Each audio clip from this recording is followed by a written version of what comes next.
આવતીકાલે દેવપોઢી એકાદશી છે, જેને ફુગ્ગા અગિયારસ પણ કહેવામાં આવે છે। આ અગિયારસમાં બાળકો ફુગ્ગામાં પાણી ભરીને એકબીજા પર ફેંકતા હોય છે અને મજા માણતા હોય છે। ત્યારે શહેરના બજારોમાં અવનવા ફુગ્ગાનું વેચાણ કરતા વેપારીઓ નજરે પડ્યા। અષાઢ સુદ એકાદશી જેને ફુગ્ગા અગિયારસ પણ કહેવામાં આવે છે। વડોદરા શહેરમાં પરંપરાગત રીતે ફુગ્ગા અગિયારસ પર્વની એકબીજા ઉપર પાણી ભરેલા ફુગ્ગા ફેંકીને કરવામાં આવે છે। ફુગ્ગાના તહેવારો ટાણે જ ફુગ્ગા વેચાણ કરતા વેપારીઓને મંદી નડી છે। વેપારીઓ મુશ્કેલીમાં મુકાયા છે। લારી ઉપર 10 રૂપિયામાં વેચાણ થતા ફુગ્ગાની થેલી લેવા માટે કોઈ બાળકો કે તેમના પરિવારજનો જોવા નથી મળી રહ્યા। આ ફુગ્ગા અગિયારસ પર બાળકો ફુગ્ગામાં પાણી ભરીને એકબીજા ઉપર ફેંકતા હોય છે અને ફુગ્ગા અગિયારસની મજા માણે છે।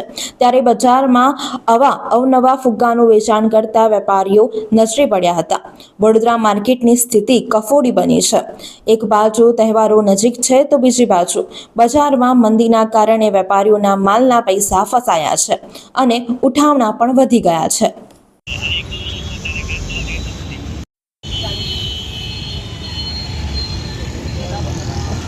तेरे को जब विकता ना मार्केट में तेरे को बोले ले